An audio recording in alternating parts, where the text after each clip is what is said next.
Mummy బాగున్నాయి పువ్వులు. ఎక్కడ తెప్పించినావు? ఎప్పుడు తెచ్చేలాగే శ్రీని మమ్మనే తెచ్చిపెట్టారు.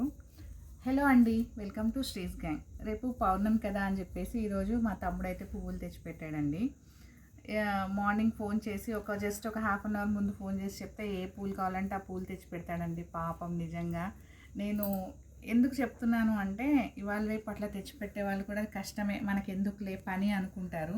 చాలా చెప్పాలంటే మనం కూడా అనుకుంటాము. కానీ ఆ తమ్ముడు మాత్రం నేను ఎప్పుడు అడిగినా సరే లేవు, అతను మండికి వెళ్ళకపోయినా సరే ఎవరితో అయినా తెప్పించి నాకు ఇస్తాడండి.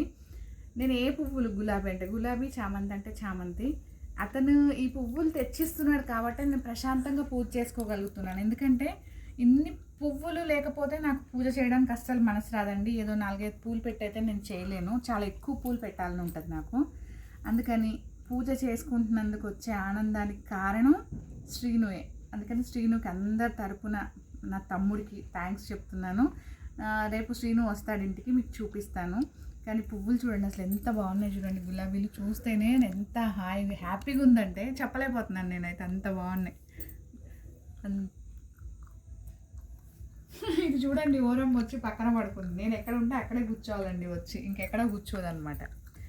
ఇన్ని పువ్వులు తెచ్చిస్తున్న శ్రీనుకి ఎప్పుడు హ్యాపీగా ఉండాలని మనస్ఫూర్తిగా కోరుకుంటున్నానండి.